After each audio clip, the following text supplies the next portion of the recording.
esteemed colleagues, and distinguished participants. Good morning, good afternoon, or evening, depending on where you are joining us from. My name is Samira Sheikh. I am a member of the Paris Committee on Capacity Building. I represent Asia Pacific region in PCCB.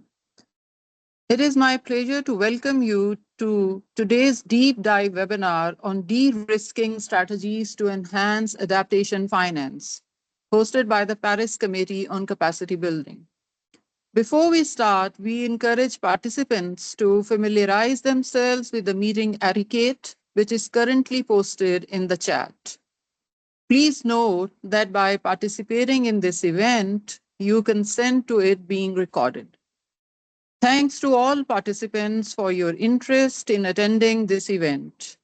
A special thanks to those who join at difficult hours or experience connectivity challenges. Today, I will serve as the main moderator of the webinar, and we look forward to interesting and insightful discussions over the next 1.5 hours. The Durban Forum on Capacity Building is held annually during the Bonn Climate Change Conference in June, organized under the auspices of the subsidiary body of implementation.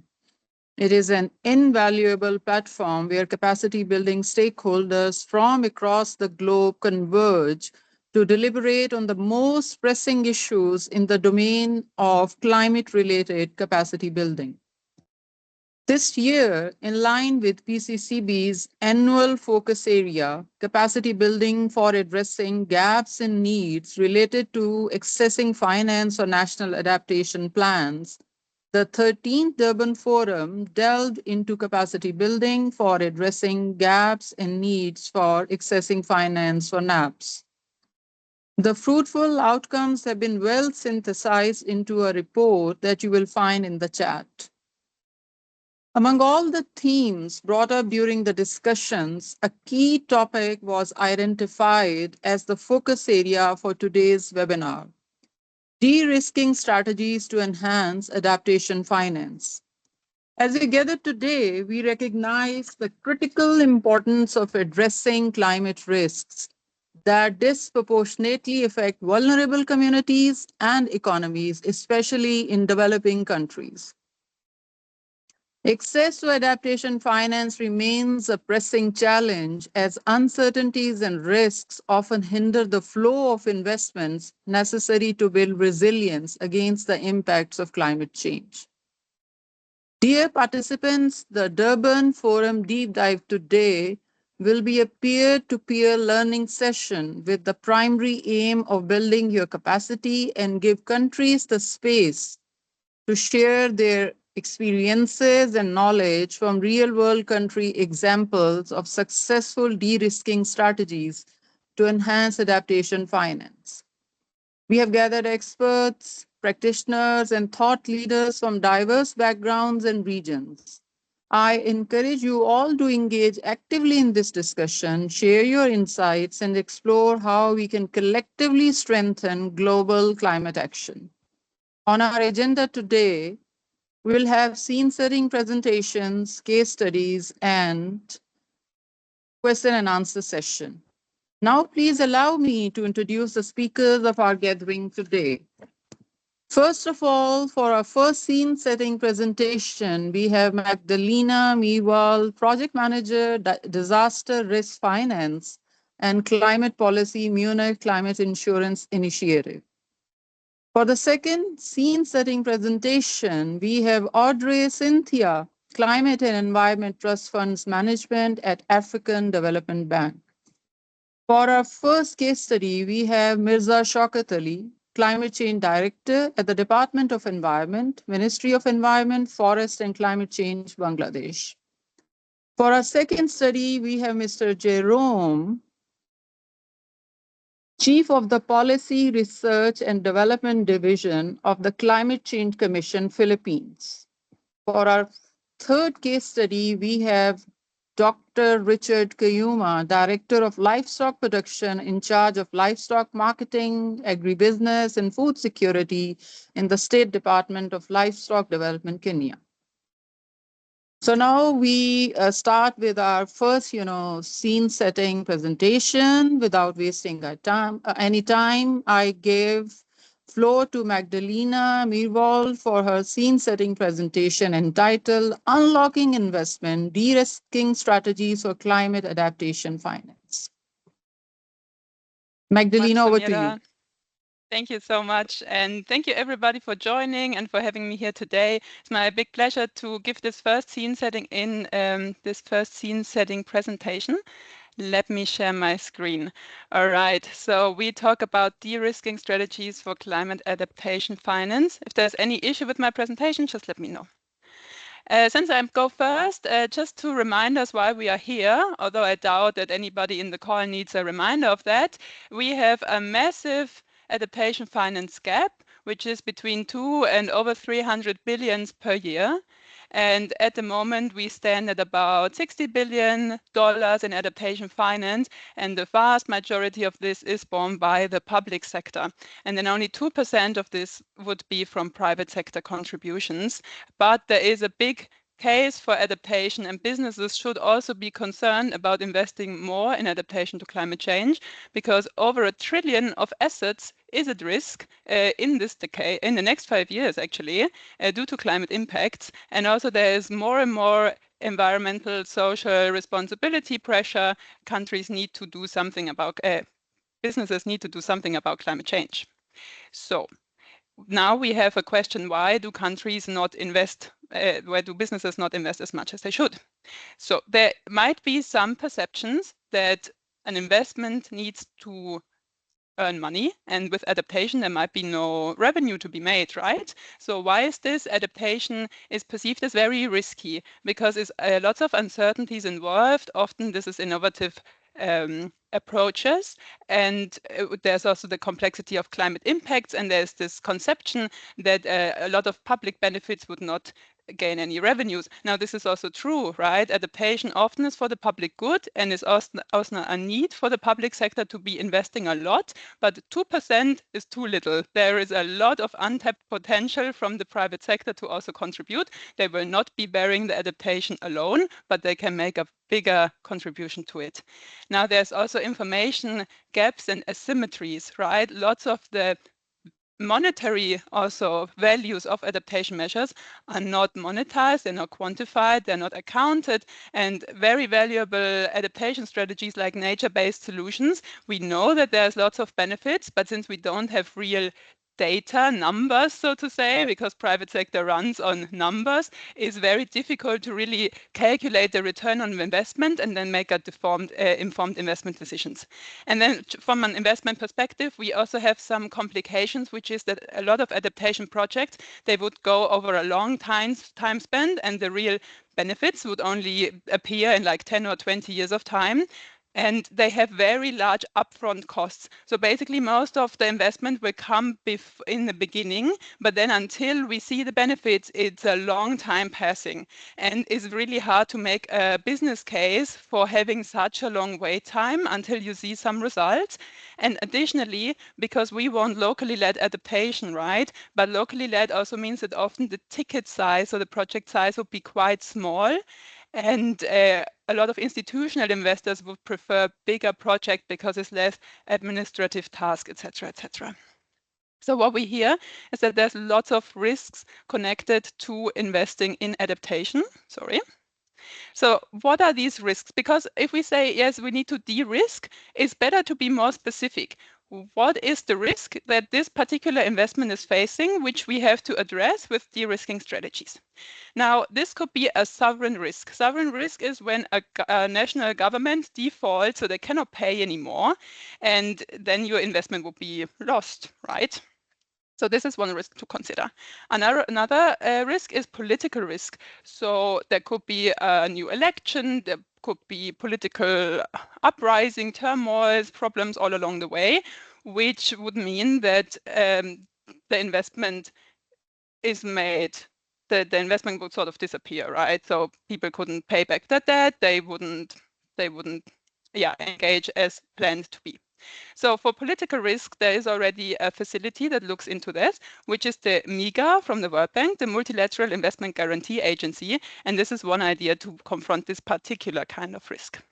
Now, a lot of the risks that we will be touching on today is actually on the business or project risk. So what does this project make riskier than others? So it could be climate risks, right, that sort of are a hazard to the success of the investment.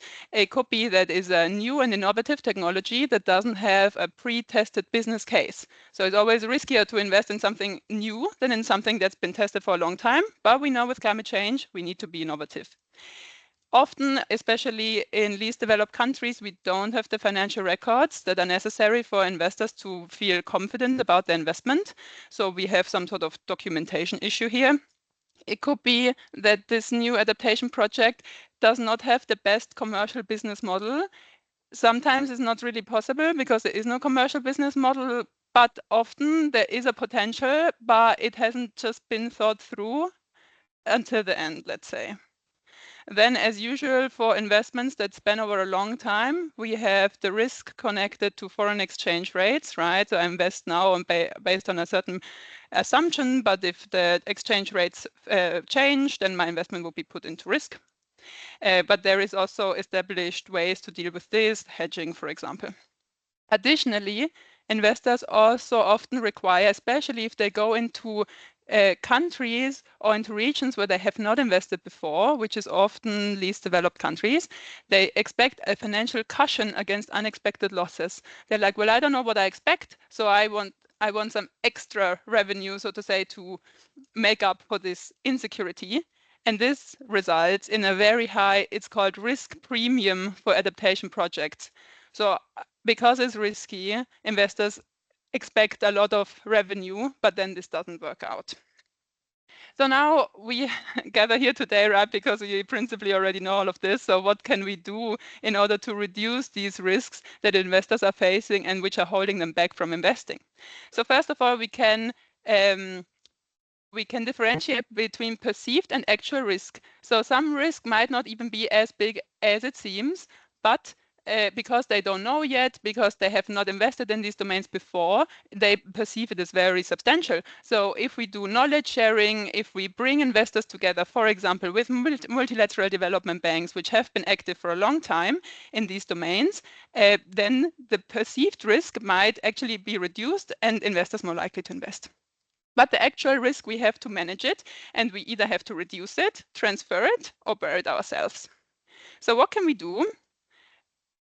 A very popular way, or is increasingly popular, is called blended finance. So we mix different financial revenue streams, or different financing sources, and from public money, so donors or the countries themselves, we take the money that's most at risk. So the money that will be lost if the investment fails. And this gives more security to the private sector to come in and top up the money, because their investment, for example, the senior debt, will be much more secure than this first layer of very risky capital that is provided by the donor.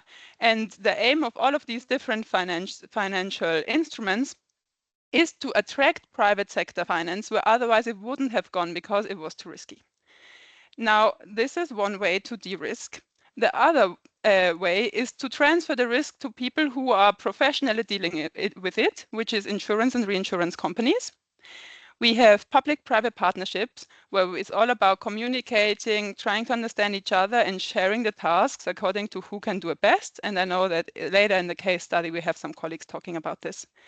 At the moment, the most popular way to de-risking is technical assistance. So we can have risk assessments, feasibility studies, lots and lots of capacity building, and a pipeline development, because often sometimes we have investors that want to invest, but then we don't have projects that are ready at a reasonable standard for the private sector. But I think technical assistance is very important, but we've also seen that is often not enough. So we need this blended finance in order to actually attract the investment, right? Because there's a difference between having a good proposal and having a good proposal that's good enough to invest your risky capital. And then also we can work on policies, regulations, etc. I want to quickly go into insurance because this is my area of expertise, but I don't want to take too long to give enough time for the other speakers. So why is insurance important to de-risking investments in adaptation? So first of all, if you do an investment, then you have a climate shock or some other disaster, your investment will be gone, right? So this is not a very sustainable way of keeping your business. So if you have insurance, you will get a fast and a reliable payout in order to construct back, to build back, and to get the business going again. So it secures the investment that you've already made. It also encourages investment, and we've seen this on both large and small scales. So farmers are more likely to invest in resilient behavior if they have adaptation, but the same is true for large-scale investors. Insurance runs on high-quality data, so if we encourage insurance, we can also collaborate with the private sector to share this information for other areas. They will, the private and the public sector will collaborate. And if we have risk-reflective pricing, we can also encourage more disaster risk reduction and adaptation.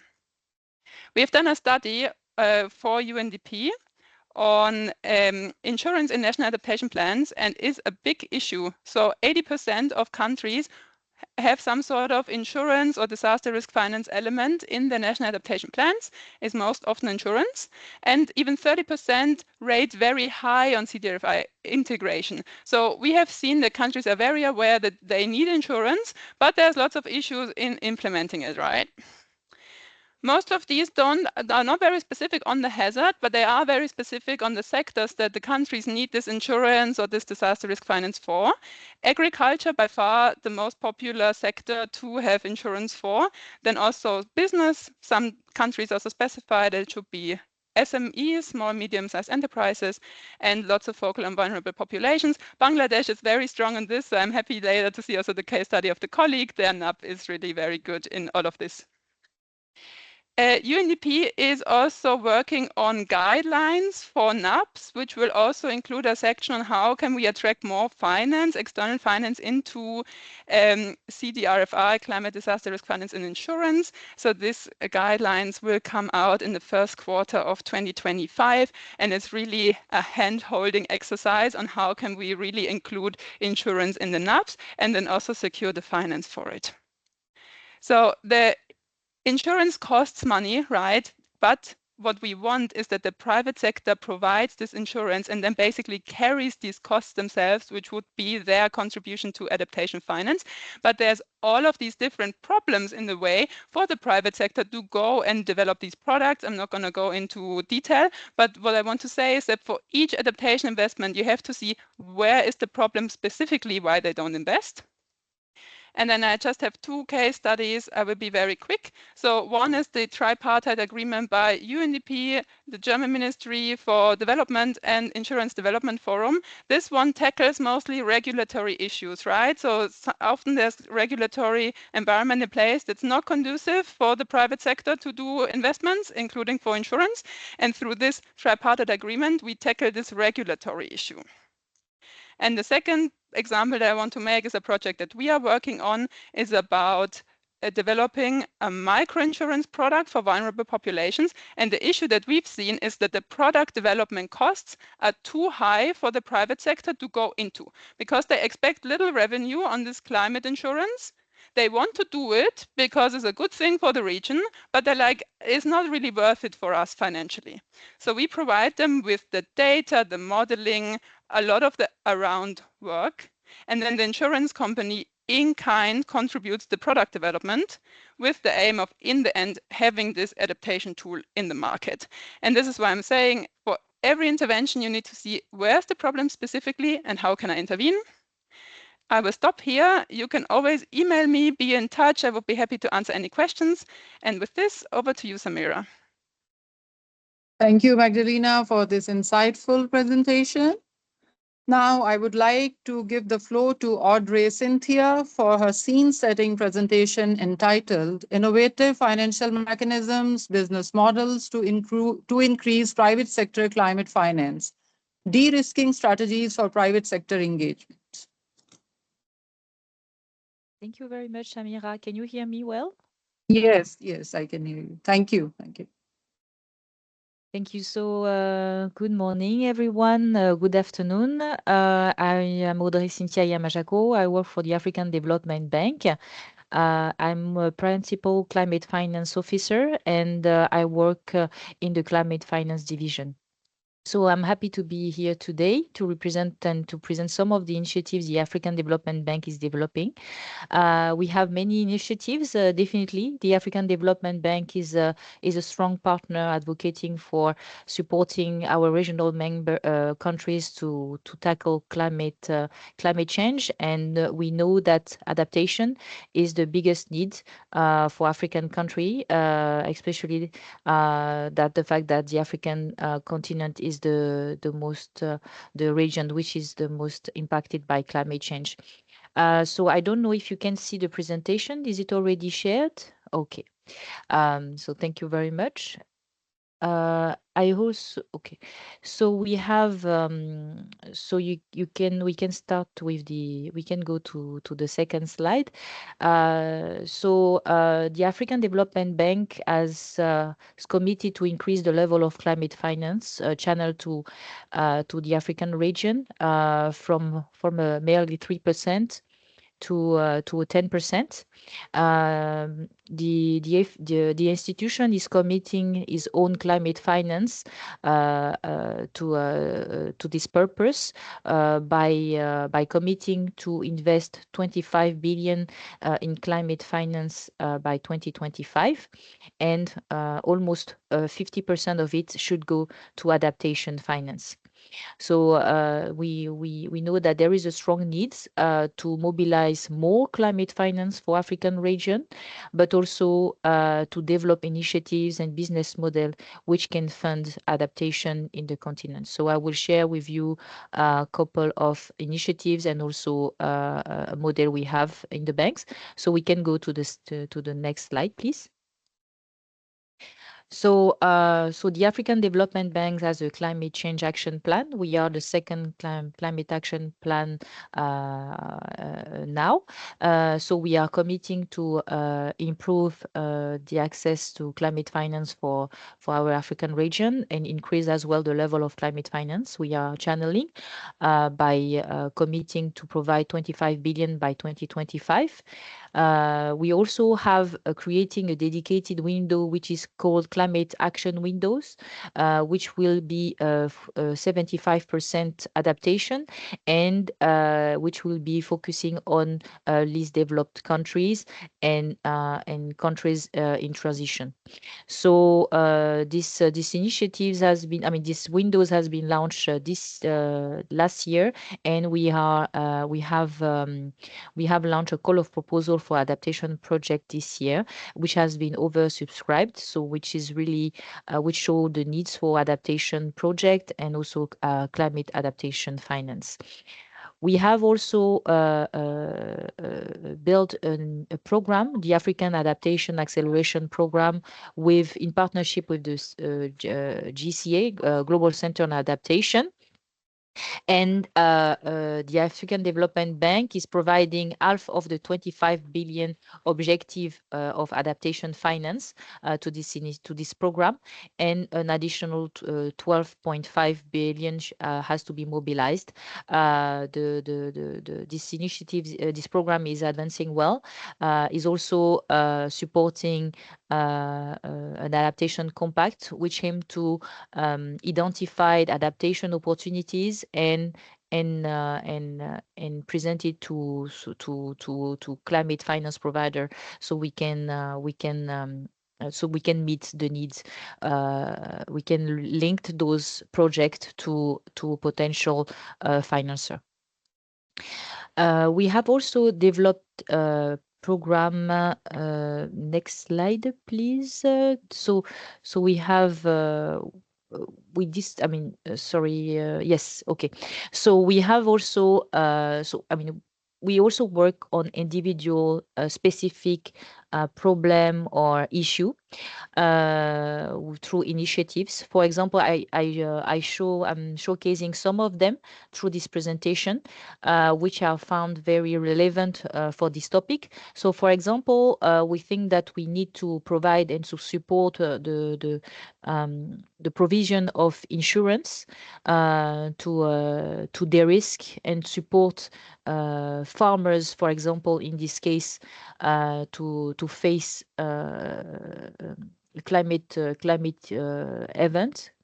So the African Climate Risk Insurance Facility for Adaptation, ACRIFA, is a facility which has been created, which provide guarantee to de-risk climate farmers, so they can be more prepared to climate hazards. So it's a flagship initiative which is taking more and more scales, and the objective is really to involve the insurance not only on the public aspect, but also on the private insurance company.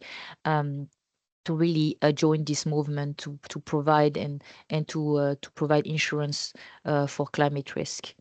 We have also it was on the other side, but it's not a problem. The climate resilience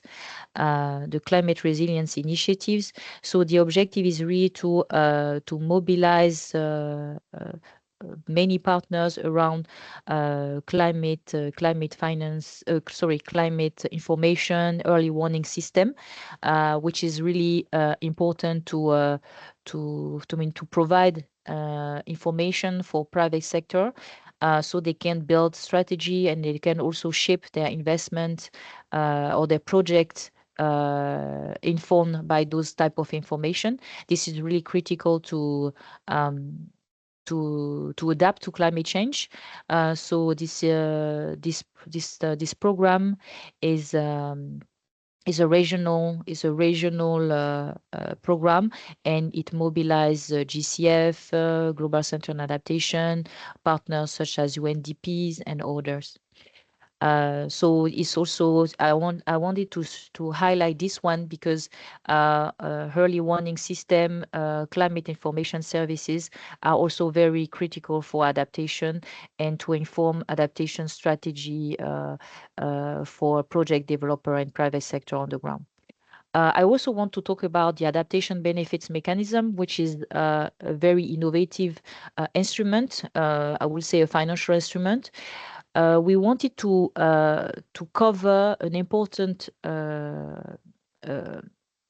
era of adaptation, which is not bankable, taking care of mangrove, taking care of some activities which are really benefiting and supporting the adaptation to climate change are not bankable. So we need to find a stream, something, a mechanism to make adaptation activities, adaptation projects bankable and create a new stream of revenues. So this is the objective of the adaptation benefits mechanism, which is now listed under the UNFRPC. So it's something we found very innovative and very important. It's not the same model, but it's for the carbon market. We were able to create a stream of revenue for to reduce carbon emission. So this is the objective, is to create a new opportunity, business opportunities, so we can have an incentive to develop more adaptation project and make it bankable. So to do that, we need to also make this financial instrument official, so commercial banks will be able to to give loans to adaptation project developers, which has been accredited to certified by this mechanism, so they can get loans or financing from commercial banks to be able to fund their projects, and they can get revenues as well as the financial intermediaries also can get some revenues from lending monies for those kind of projects. So it's something very innovative, and AFDB is working on for already a couple of years to demonstrate the model. I want to end with the African Green Bank initiatives, which has been launched at COP27 in Sharm el Sheikh. So what is the objective of these initiatives is really to create a local green vehicle, which will be able to finance NAPs, but also NDCs. So really the objective is to equip every African countries at a local, regional, but also national level with a financing vehicle, dedicated financing vehicle, which will support the country's strategy. Why that? It's because in Africa, the financial system sees green projects as risky, but also they don't really have the tools to fund those kind of projects, such as having a project preparation facilities and also a lending facilities, which will host the specific financial instrument needed to de-risk, but also to finance in a customized manner the green project. So why I also put these initiatives in the list of the de-risking initiatives or business model the AFDB is supporting, because we need those kind of vehicle to be able to fund adaptation project. And these initiatives help to create those vehicle. We identify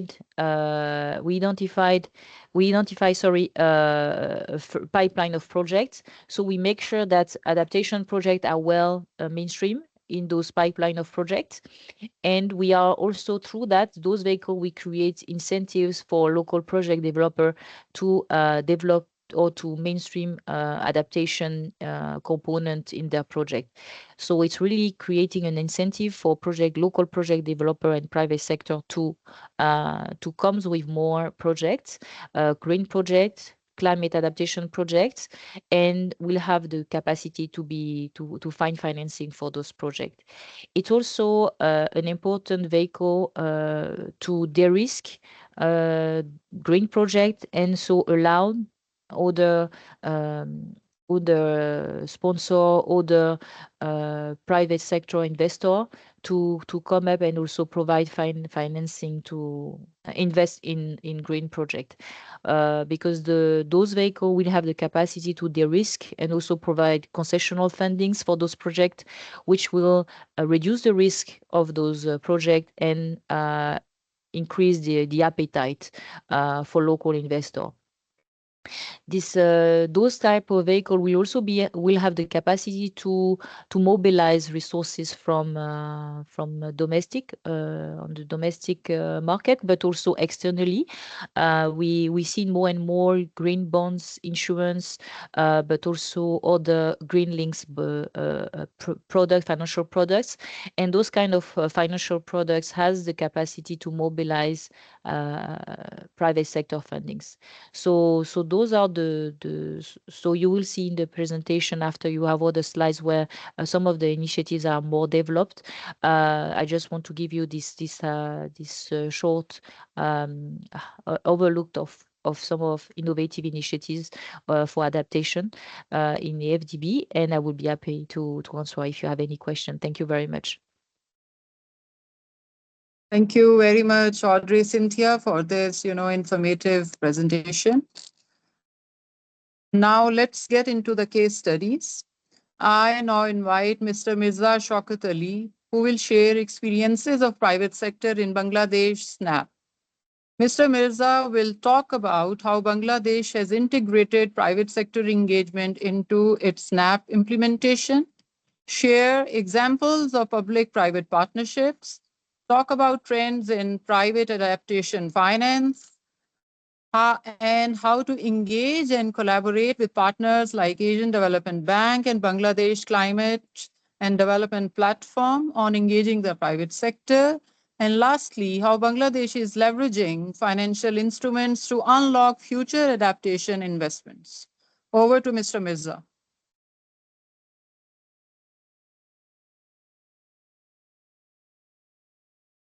Mr. Mirza, you are muted.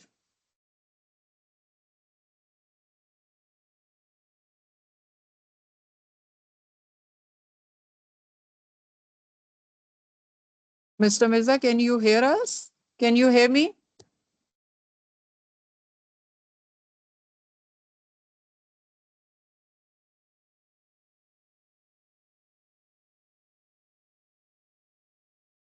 Mr. Ali, can you hear me?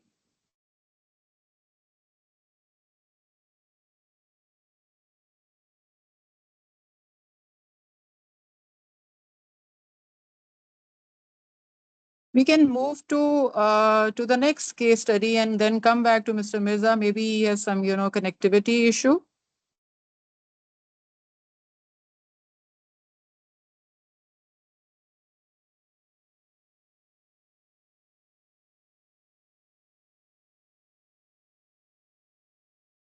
We're moving to the second case study.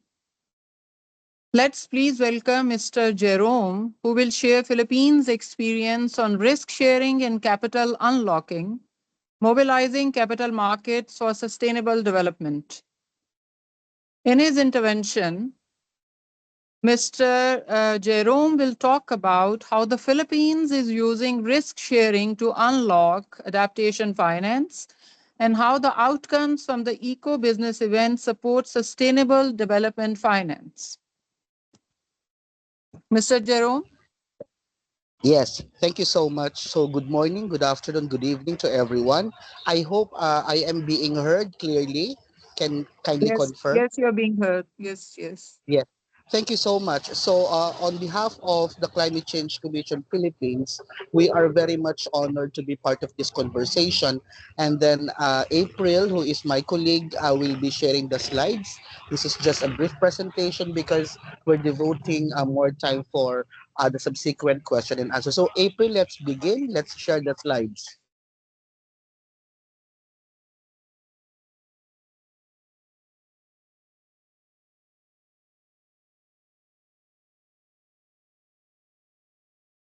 April.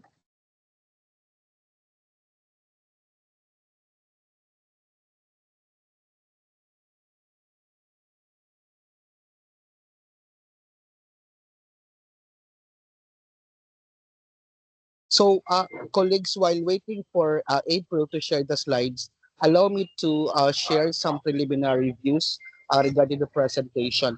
This is actually a personal reflection and ongoing work on the part of the Philippines since we submitted our national adaptation plan early this year. And we are able to devise a strategic framework for the NAP, and thanks to the presentation of MCII for giving us an initial idea of possible risk transfer mechanisms and how countries with the limited resources can optimize available infrastructure, institutional arrangement by which we can build upon the possible innovative financing to support the business cases necessary to entice private sector to get involved in adaptation actions. So let's go to the next slide. So on behalf of our Minister, Secretary Robert Borge, I'm Jerome Ilagan from the Philippine Climate Change Commission. Early on, uh, the planning for adaptation is always rooted based on evidence, and we are having the global uh, contention that climate change is our most important governance agenda of our time. And we see this as a global, historic, and systemic question and platform for action to make sure that we do not take things in silos. In fact, we are trying to galvanize our national action based on latest or best available science that affects us globally, and then the historical or trend evidence that will lead us to possible approximation of fit for purpose intervention. And then, of course, on the third element, we inquire into the institutions that should be part of building the best possible case for innovative finance-based adaptation actions. Next slide. So on the framework on which we try to anchor our national adaptation planning, which involves financing, we take a good grasp of the global goal of adaptation so that we are in sync with the global support mechanisms under the convention and under the agreement. And of course, we try to tailor fit the discussions with our local institutions that should be part of the process for de-risking the sectors involved and de-risking or mitigating the possible uh, impact to our debt service as a country. Because as we all know, in the recent report, the Philippines again ranked first in terms of global risk. But this empowers us to rethink our strategies, to rethink our goals, and to revisit our institutions, how far we can advance our actions, knowing that we have limited resources, but at the same time optimistic at the global trend on finding solutions, such as this conversation, will give us ideas, benchmark lessons that we can adopt in our own uh, context. Next slide. Now, we are guided by the legislation in the Philippines, which is called the Climate Change Act of 2009, and it provided a mandate to the Philippine Climate Change Commission to consider or explore the possibility of risk transfer mechanisms as part of our overall adaptation strategies. And it is good to note that under our national framework on climate change, mitigation should function as adaptation, and therefore any investments in decarbonization should have the best possible option for co-benefits financing. And therefore, we have crafted a sustainable finance roadmap and guiding principles involving various ministries, but largely these are being provided support by our central banking institution, our ministries of finance and budget and management, including our planning ministry, as well as the ministry that handles subnational institutions. And therefore, in our Philippine National Adaptation Plan, it's very much considered the role of the financing sector, including banks, including financial intermediaries, to look into possible ways which will cater to private sector needs, to adapt to new technologies, to see fit for purpose interventions, especially on inclusions and laborers, and especially those sectors which are marginalized, such as the agriculture and fishery sector, to name a few. Because of the onslaught of disasters in the Philippines, it's incumbent upon us to plan ahead, to anticipate further uh, threats, such as involuntary displacement and the possible need for repurposing of land for agriculture to some enterprises that can mitigate the shocks of climate change. In our Philippine National Adaptation Plan, we have identified critical infrastructure, including those sectors such as ecological systems, maritime ecosystems, uh, and of course, the possible amendments or reforms in our land use planning activities. We make sure that this can entice private sector to, of course, give their support or take their buy-in, because our persuasion is for private sector to get interested in adaptation solutions and investments, because when they climate proof their enterprises, it's good for the entire society. Next slide. Part of the ongoing actions is the revisiting of incentives under our tax regime, and therefore this is a work in progress, and we engage our legislative branch in trying to underpin several reforms by which we can entice the private sector to invest, including those catering for the needs of our medium, small enterprises, because we need to address actions to the last mile, and we do so based on our national circumstances up to the smallest unit of governance. Those subnational units are mainly located in the 36,000 kilometer coastal municipalities of the Philippines, which are highlighted in our Philippine National Adaptation Plan, to make sure that any investment, including the sovereign investment funds, we can see any possible window to find win-win solution for everyone, so that there's a business case where private sector can invest in, and where domestic resources could be channeled to do frontline services, uh, for those actions that may be needed for rehabilitation and immediate recovery after each climate event.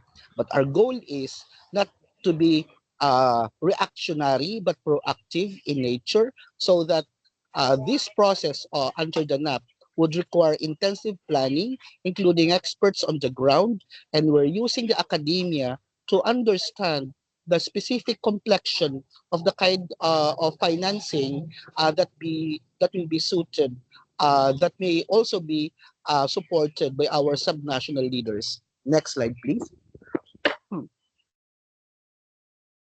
And therefore, what's necessary is we underpin all these actions, because in the language of insurance, for example, we need to approximate the insurable interest that can be attractive to the risk any sectoral investment. And therefore, part of this process is to ensure the scientific and evidence-based planning process, because this will be the foundation of any climate rational formulation that will be palatable or sound for any financial packages that may be applied, for example, to the operating entities of the financial mechanism. In this way, we try to move away from the business as usual and instead promote any transformative process that will be sustainable under the financial mechanism espoused under the convention and the agreement. Because we need to be innovative if need be. We know that we need to start from scratch, be creative, be intuitive, simply because we're trying to establish business case where one business interest would be involved in climate proofing the respective enterprises, because the government cannot do this alone, and it's not the function of governments alone to do adaptation. Next. And so I think this is the last slide. We're happy to share our NAP strategic framework. It's being declared very clearly that a considerable amount to plan based on evidence on the realm of adaptation will, in the long term, reduce loss and damage over time. And therefore, that's our overarching goal declared in our NAP. Now, the blue boxes refer to human needs and ecological needs, because we have to plan for the health of both human beings and the planet, and therefore we underpin the vegetative needs such as food and water, but at the same time protect our ecosystems and livelihoods on which the society thrives. The blue boxes, the yellow boxes refer to critical infrastructure. This is where private investments can be involved. This include hospitals, transportation system, communication lines, aviation, and maritime infrastructure. Because we need to make sure that these vital institutions can withstand climate change, can withstand any possible shocks under the multi-hazard, multi-scenario modeling exercises that we try to invest in along with the private sector.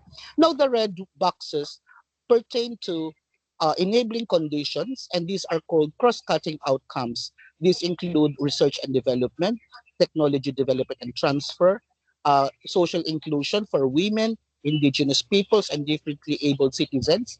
But these also include monitoring, evaluation, and learning approaches. So, in this regard, as in the case of the Philippines, we have yet to see the results uh, uh, of this convergent and comprehensive and holistic regard. And largely, part of the enabling condition is climate financing. And this is where the the Green Task Force of the Philippines, under the auspices of the Sustainable Finance Roadmap, with the participation of our banks, our private sector leaders, such as chambers, would be necessary. So, in brief, colleagues, this is the case of the Philippines, and I hope everybody can have, some learnings out of this presentation. Maraming salamat. Thank you so much, Mr. Jerome, for your, insightful case study. Now we move to the second case study, and I hope Mr. Mirza is on screen. He can, switch on his camera and microphone. So welcome, Mr. Mirza. I invite Mr. Mirza Shaukat Ali, who will share experiences of private sector in Bangladesh SNAP, and he will talk about Bangladesh, how Bangladesh has integrated private sector engagement into its SNAP implementation, talk about trends in private adaptation finance, and how to engage and collaborate with partners like ADP and BCDP on engaging the private sector, and lastly, how Bangladesh is leveraging financial instruments to unlock future adaptation investments. Over to you, Mr. Mirza. Thank you very much for inviting me.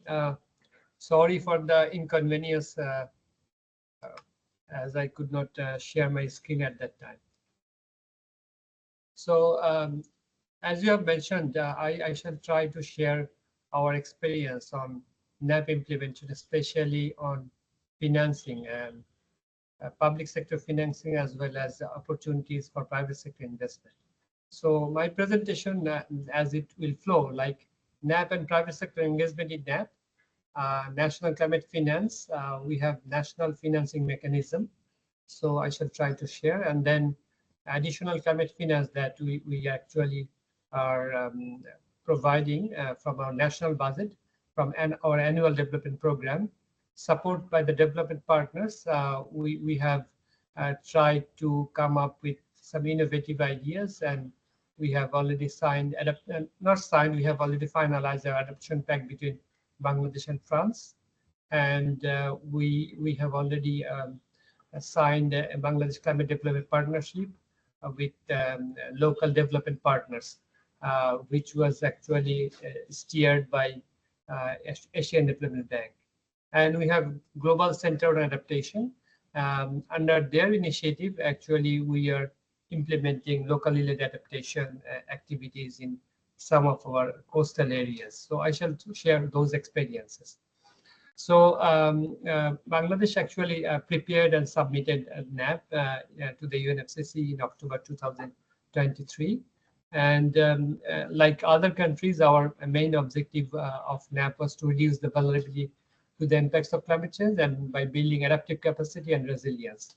And we have considered 14 hazards, and we have, through these hazards, we have identified 11 stress areas. And then we considered 8 sectors in our national action plan. But when it came to the vulnerability, we considered 6 sectors like water resources, disaster, social safety and security, agriculture, fisheries, aquaculture and livestock, urban areas, ecosystem, wetland and biodiversity. These areas, 6 sectors we have considered for our vulnerability assessment. But when it came to implementation, we have added policy and institution and capacity development, research and innovation. So in total, we have considered 8 sectors for the implementation of our NAP. So as you can see here, for the investment of our NAP from 2023 to 2050, for 27 years, we require like 230 billion US dollar, and 52% of that requirement will go to the water resources sector, because Bangladesh is a low-lying country and water sector is the most challenged sector in terms of climate change. And then urban areas will require like 16% of the investment, disaster, social safety and security 12% of the investment, and agriculture 8%, and rest other sectors. But if you look into the private sector investment potential, we actually considered like 5 to 7% in different cases. It varies, like in some cases 3 to 4%, and some cases 7%. So on an average, 5.1% of the total investment we are expecting that will come from the private sector. So I have actually tried to focus mostly on the opportunity of the private sector investment in terms of a NAP. So if you look into this slide, then you can find that Ministry of Finance with Ministry of Environment, Forest and Climate Change and other ministries like Ministry of Industries, Ministry of Commerce, Economic Relations Division, and Bangladesh Bank and National Board of Revenue actually will check the progress of private sector investment and its financing and close coordination with large companies. And we have like Bangladesh Economic Zone Authority, Bangladesh Export Processing Zone Authority, Bangladesh Federation of Chamber of Commerce and Industry, Bangladesh Garment Manufacturing Exporters Association, ITCOL and PKSF. These two are direct access entity to GCF. So we shall actually consider that close engagement with the Finance Ministry and our Ministry of Environment, Forest and Climate Change, with other relevant agencies and federations will actually facilitate the private sector engagement. And then we have also considered some of the green bonds and other opportunities, like provide green credit guarantees, relaxing credit facilities and ease of credit or cash incentives by cottage, medium, micro, small and medium enterprises. And then we consider like extended research and innovations for state-of-the-art technologies and bankable projects. And under partnership for market implementation, we are implementing with World Bank. We are considering to introduce some sort of bonds. This is at the beginning. We are actually exploring the possibilities of introduction of these bonds. So we have considered like introduction of green bonds, popularize public-private partnership, providing required assistance and capacity building, review and update a score of existing, corporate social and environmental responsibilities, and then through development cooperation, leverage innovation, potential and additional finance, that is grant, low interest loan we have considered for, we will consider for the private sector investment. And we considered extended dialogues for financial inclusion, awareness raising and skill development programs. And we also consider that increased coverage of incentives, subsidy and risk recovery mechanisms such as crop insurance or tax VAT rebate for climate resilient cottage, micro, small and medium enterprises, production of block bricks, cooperative of dairy farmers, fish farmers and agro farmers. So actually we have considered like agriculture, larger agriculture sector for different kind of initiatives under adaptation. Sometimes private sector find it difficult where they will engage when it comes to adaptation, because we know it is much easier for the private sector to engage in mitigation activities or emission reduction activities. But when it comes to adaptation initiative, from our developing countries perspective, we actually consider adaptation interventions to be funded by public sector funding. But to facilitate, we have listed some of the intervention where private sector can be engaged. I have listed some of those, like stress tolerant seeds, climate resilient eco-friendly construction materials, climate resilient housing and infrastructure development, dredging and reuse of dredging materials, green and renewable energy based products, digital SMEs or e-commerce for aquaculture and agriculture value chain, waste management and environment friendly recycling products, expansion of ports and water transport, ecotourism, improve cold storage facilities. So these are some of the areas where actually we consider that private sector can be can come forward.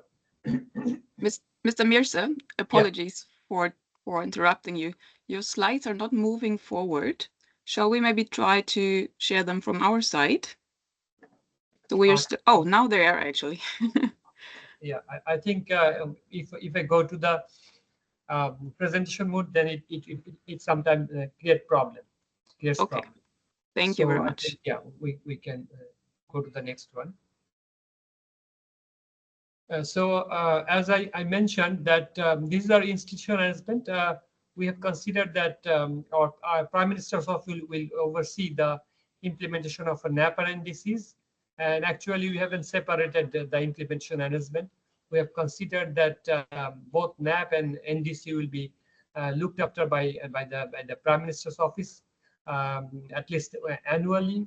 And then the main actually trust sector trust will be coming from our minister and our secretary, Ministry of Environment, Forest and Climate Change. And we have considered 2 technical committees for NAP and NDC implementation as well.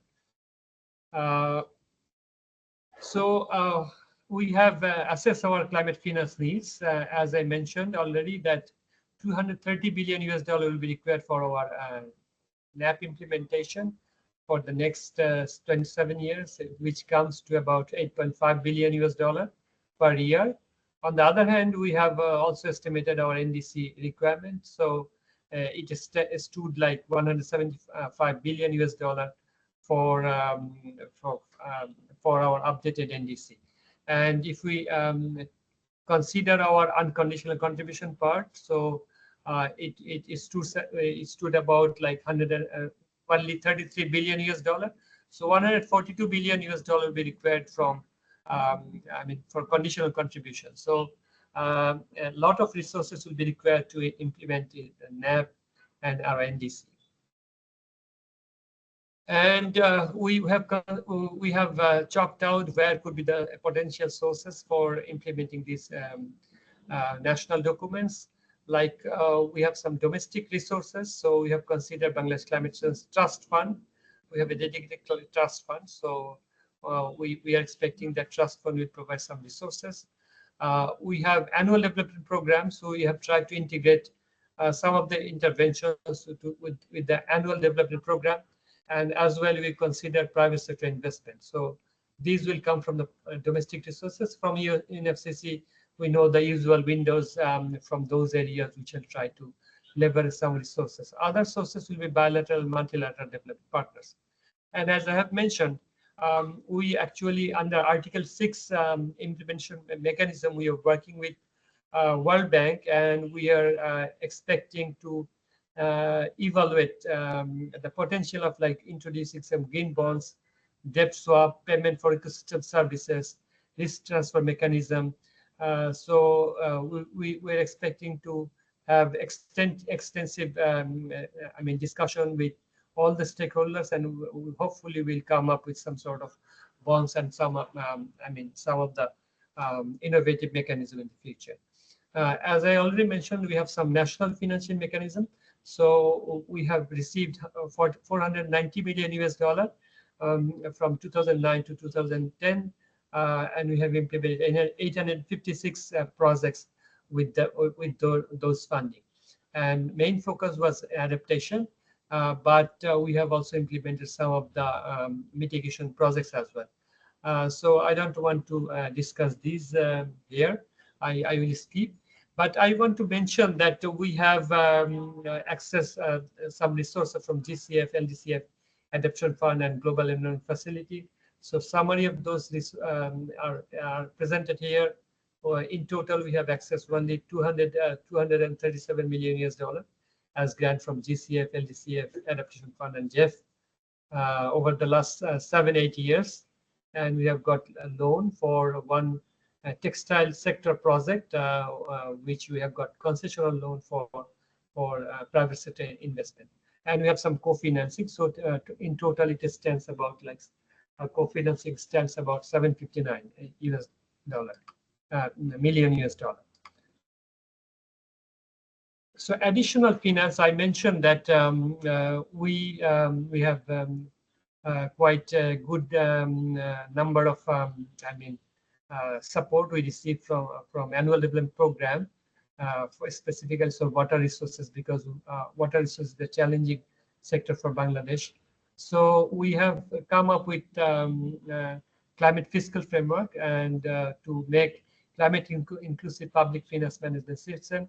So we have a software. We try to incorporate what part of the total budget comes from is related to adaptation initiatives, so climate change initiatives. So from that initiative, we have come up like over the last few years, our climate-related budget allocation has increased. So our climate-related budget allocation for this financial year, not exactly this year, last year 23-24, stood at 3.34 billion US dollar. But still, our need and our ability to provide support from domestic sources, there is a huge financial gap.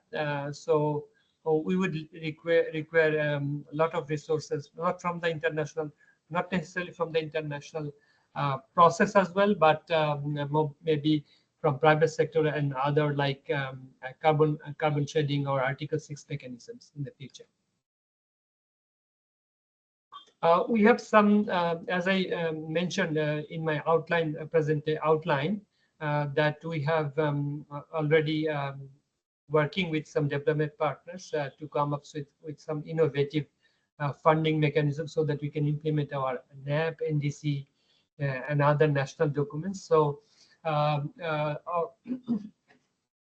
French president visited Bangladesh last year, and during his visit, he pledged to provide 1 billion euro to Bangladesh, mainly as concessional loan.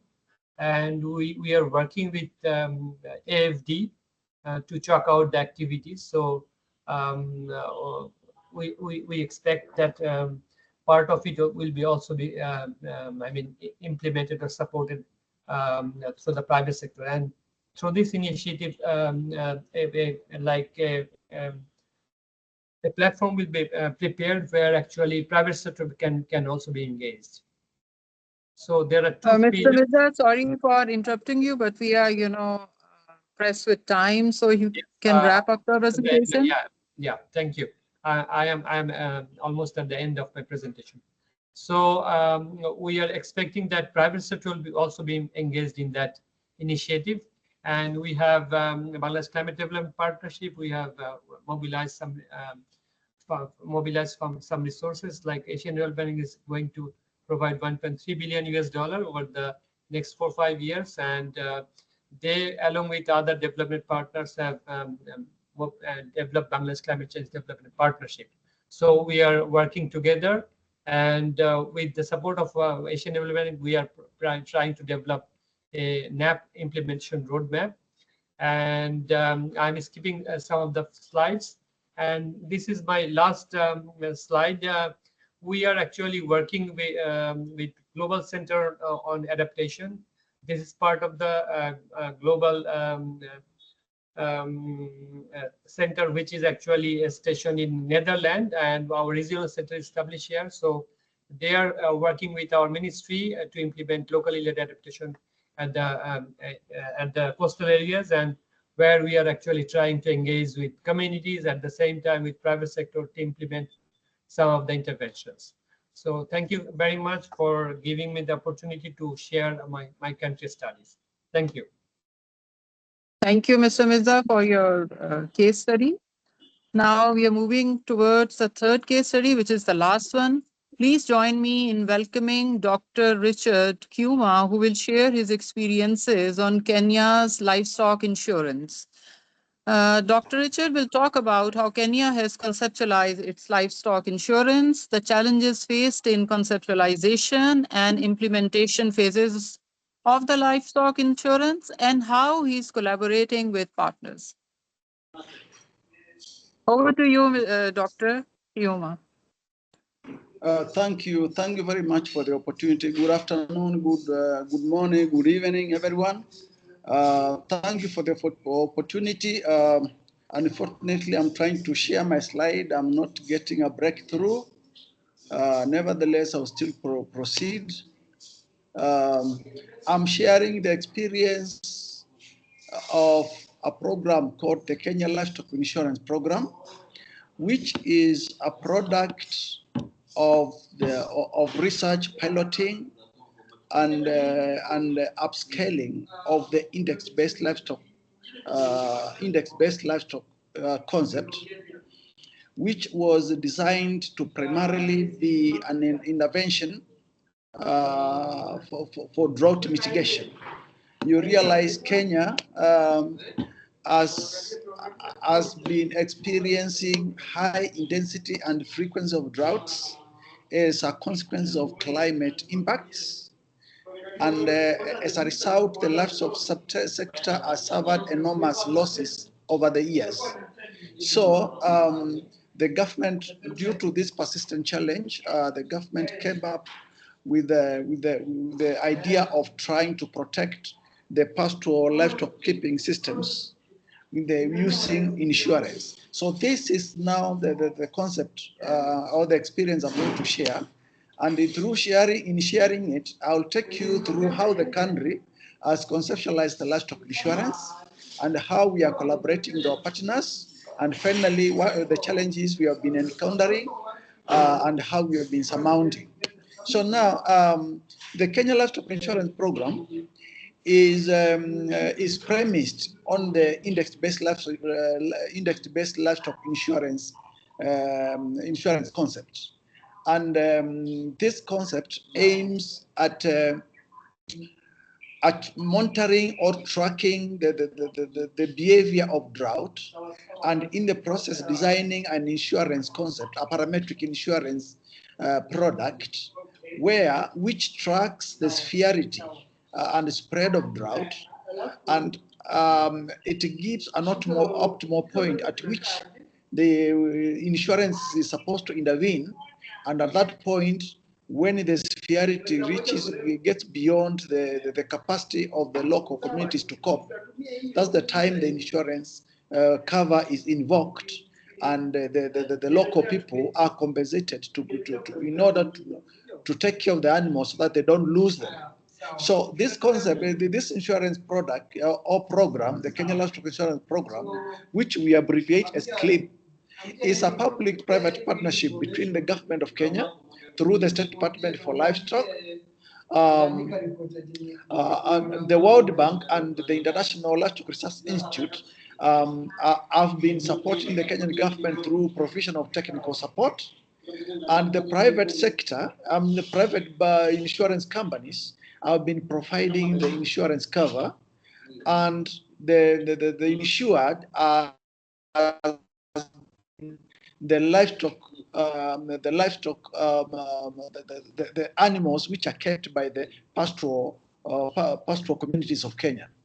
Now, why did we think of our livestock insurance? As I mentioned before, Kenya is vulnerable to high frequency and extremely intensive droughts. And now, in the last 10 years, the frequency has narrowed down to 2 to 3 years. And each time this drought happens, like the experience of 2008 to 2011 drought, the Kenyan economy lost close to 1 trillion shillings. To get an idea what a Kenya shilling trillion looks like, you divide 1 trillion by 130 shillings, and 130 so that you get the Kenya shillings. So, and in the process during this period, the economy shrank by 2.8%, and out of the loss of 1 trillion shillings, 72% or over 70% of the losses were in the livestock sector. So now it became paramount important that we need to do something outside what we've been doing previously. And previously, intervening on drought, we've been mostly reactive, where we go out to supplement the feeding of the animals when they start succumbing to the effects of drought. But we needed a more proactive intervention. That's why insurance, and more so parametric insurance, was a good, a welcome idea. So now, the way the program is designed, we use satellite data, principally the normalized difference vegetation index, NDVI, is a common product in the vegetation remote sensing, which we use to track the behavior of the forage availability in the fields where the animals are grazing. Predominantly the pastoral livestock keeping communities, they graze the animals in the open fields. So these are the fields where we monitor the forage availability and behavior, and in that process we are able to design a parametric index insurance product, which enables us to trigger an insurance compensation when the forage availability situation is so much diminished that unless there is external intervention, these animals can easily succumb due to shortage of feeds. So now, in this process, the insurance we will be offering, we are paying for an to protect one equivalent of one cow, which we call a TLU. The insurance premium is 2,600 Kenya shillings. To convert to dollar, just divide by 100 shillings. And the sum insured in this case is 14,000 Kenya shillings per one cow equivalent. To get us the time, we use TLU, tropical livestock unit, to get a standard measure of all livestock species. As you are aware, we have different livestock species which have different behaviors, so we needed to standardize them for the insurance analysis and calculations. So we adopted the concept of a TLU, and a TLU is equivalent to one cow or 10 sheep or 10 goats or 0.7 of a camel. This enables us to standardize the livestock species and make insurance analysis quite useful. So now, at the point when we have to trigger, when the product triggers for a payment, the insurance companies who are carrying the risk pay direct to the pastoralists, to the pastoral keeping communities, into their mobile telephone wallets, which they use promptly to do what it takes to keep the animals alive. And the one major thing is to buy feed to keep the animals alive, to provide water to them, or to move to where there is feed and water, or to do what it takes to keep the animal alive, including provision of vet services. This concept of index-based livestock insurance, which is the concept the CLIP program uses. I said it is a parametric insurance cover, and for a parametric insurance cover, it does not target individual assessment of an individual loss. It assesses a region, how it has been informally affected by an event. In this case, is a shortage of fodder or feed for the animals due to drought effects. And if that region is assessed to be below the optimal level where the animals could get feed enough to sustain them, that trigger is issued, and those people are compensated. So now, when at the point of compensation, the speed at which the resources, the insurance funds, are moved to reach the people who deserve them is of paramount importance, because we need to save these animals in good speed. So the aspect of mobile banking came in, and as you know, Kenya has been fairly well covered by mobile telephone systems, where we also have mobile banking systems, and we have effectively used them in this case to facilitate the protection of our livestock using livestock insurance. So now, the CLIP program, up to 2021, which we implemented for about 8 years, managed to compensate farmers to the tune of 1.3 billion Kenya shillings. Again, you could divide by 130 to get the dollars. And during the same period, the insurance industry had paid insurance cover of the tune of 1.2 billion. You could see at that during that period, the insurance industry made losses. We were also going through our learning process, and in the process, we were also going through a lot of adjustments to make it an optimal product where the insurance industry would see business, and also the beneficiaries would see the need to keep on insuring these animals. I should have mentioned that our pastoral communities, being some of the most marginalized communities, where poverty levels are quite high, the government of Kenya made conscious decisions to provide 100% cover, because this was a new concept which had never been tried elsewhere. So we had to pilot with government offering to pay for the whole insurance cover. And for that to happen, the government, we chose for every identified beneficiary of this product, we covered 5 equivalent of cows. This is 5 TLUs. So during that period of the Kenya Livestock Insurance Program, we were paying an annual cover. The government of Kenya was paying an annual cover of 240 million Kenyan shillings. And annually, we were protecting 90,000 equivalent of cows, valued at 4.5 billion. And over the insurance period of 7 years, we managed to protect animals worth 23 billion, which otherwise could have been lost if the insurance cover was not in place. But this did not come in a silver plate. We went through challenges, and one of the most pressing challenges was the low funding levels. As I've mentioned, the 100% funding source was coming from the national government of Kenya through the exchequer processes, the revenue allocations.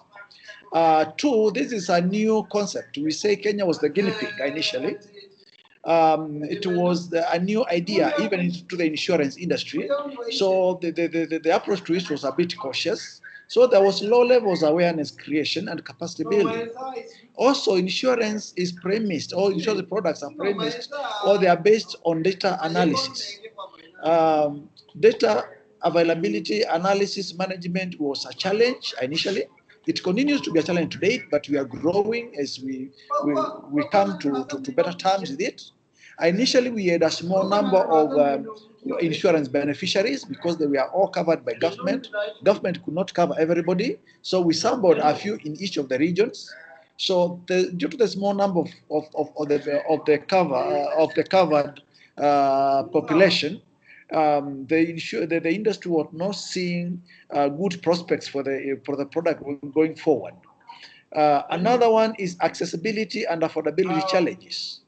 Not many people, because our pastoral livestock keeping communities are one of the poorest in the country, not many would afford the level of the premiums being offered by the government. Now, out of those experiences and the challenges, the government approached the World Bank, and together we designed the de-risking, inclusion, and value enhancement of pastoral economies.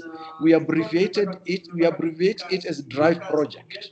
This is a World Bank supported project being implemented in 4 countries in the Horn of Africa region, and they were leveraging on the experience of the Kenyan Livestock Insurance Program. Basically, DRIVE came to upscale the progress or the successes we saw in the Kenya Livestock Insurance Program. And now DRIVE, within a period of about 2 years now, we are in Kenya, in the Kenyan part alone, it's funded to the tune of 140 million US dollars. And out of the $140 million, $75 million US dollars is primarily for provision of the insurance. And out of that, we have managed to insure 140,000 pastorists from late 2022 to 2024. with a premium base of 1.7 million Kenya shillings premiums paid. And in the process, the insurance industry led by ZEPRI Insurance have managed to compensate our pastoral communities to the tune of 640 million Kenya shillings. As I mentioned, this is a regional project covering Kenya, Djibouti, Ethiopia, Somalia, Sudan. Sudan and Eritrea, the pipeline not yet operational for now, but we are hopefully going to the future. They'll come to they will also join the process. So I want to stop it at this point. In case somebody has questions, I'm more than willing to take them. Thank you so much. Thank you, Dr. Richard, for this useful case study. Now I open the floor for question and answer session. And as we are short of time, so we'll take, 1 to 2 questions. Yes.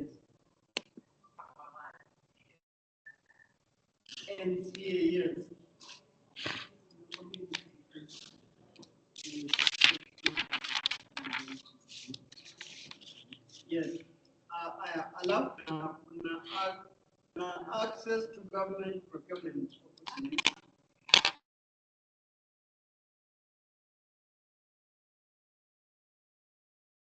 I think the most of the questions are probably answered by the speaker, so I don't see any hands raised, but still I'm waiting. If anybody needs to ask any question, they can raise their hand.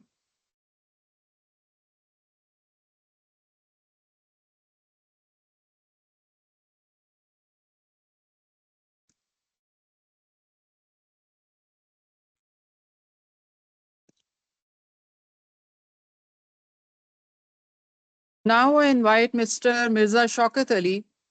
Okay. Chris Obi has raised hand. So can you unmute yourself and ask the question? Chris, can you unmute yourself?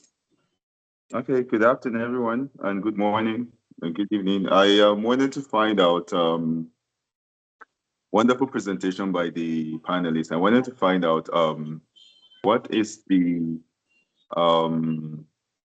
main factor on provisional and unexpected risk, and how can the climate finance be governed through subnationals, not just the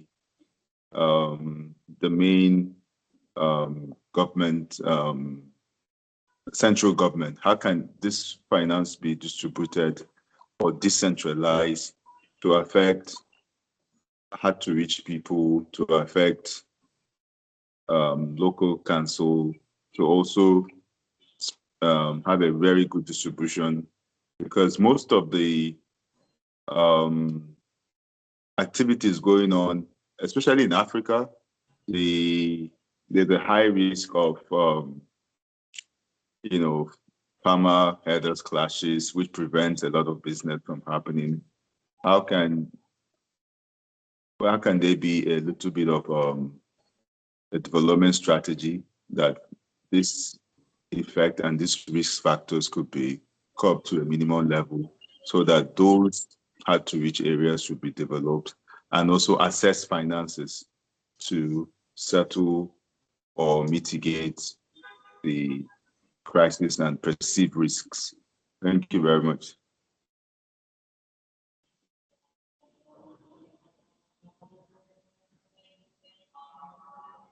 Chris's question can be answered by any of the speakers, who have expertise in that area. May I answer that question, colleagues? Sure. Yeah, thank you for the question. I think on 3 points. Number one, to avoid any risk, I think new infrastructure, what we consider is resilience by design. So in our national budget, any new projects of government, especially on the infrastructure sector, in terms of public works and other critical areas, we already consider resilience by design. This includes taking into consideration the risk involved by a certain locality, say by tailor fitting IPCC projection.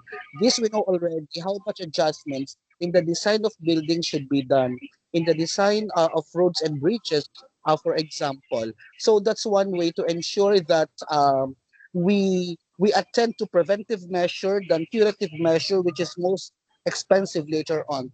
And then another is on insurance related activities. We are conducting studies on the actuarial nature of the project, and that's involving a net present value of a particular investments that can be appreciated by the private sector. So on the third point, we try to link our domestic resources with regard to gaps and needs that are currently discussed under the NCPUG.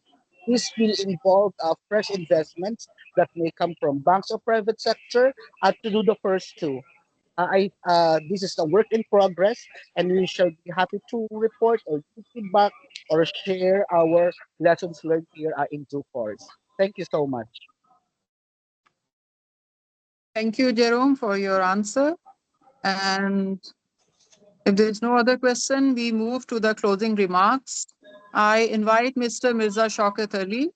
Okay. We have another question by Hawa. Hawa, can you unmute Thank you. yourself? Yeah. Yeah, thank you, Samir. I'm coming from Tanzania, coordinating local government authorities. But I understand we have the gap in capacity building. Our local community are not aware with the issue of climate change, even financing mechanism. So apart of this idea of accessing funds, does how local government can be equipped with the climate change knowledges with respect to accessibility of those financial funds, especially from AFDB and other agents. I really appreciate the presentation. All presentations are good. Bangladesh, they give us best practice, but my worries is in part of capacity building. As the previous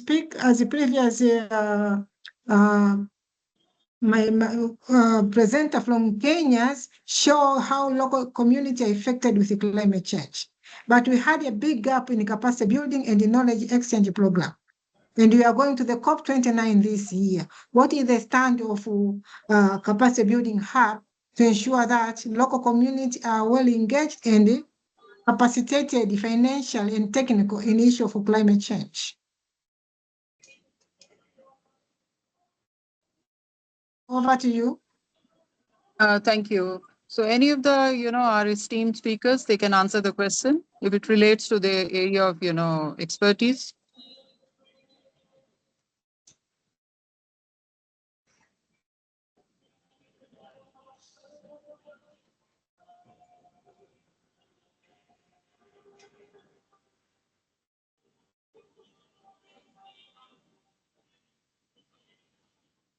Hello. Maybe Mr. Mirza. Yeah. Yeah. Hello. I am willing to respond if my other colleagues are also interested, but I would defer to them just in case they would like to respond. Oh, sure. Please, Mr. Jerome. Sure. I think what we can do as a community under the auspices of the PCCB, I think for local communities to benefit in terms of capacity building, I think it can be good to consider orientation or even online workshops with how to package financial proposal that will benefit local government units or subnational units to prepare their request for technical assistance. That will be one. And number two, to continue this hub under the Durban platform and to share practices on local initiatives, locally led adaptation, and most especially the financial flow. It's good to have convergence with other constituted bodies like STF also, how to tailor fit a certain packages. Good to connect also with the technology mechanism. So it's a convergent idea and lesson sharing which can be beneficial to both national and local entities. Thank you. Thank you, Jerome. Thank you so much. So now we'll move to the concluding session as we are past our, allotted time. I invite Mr.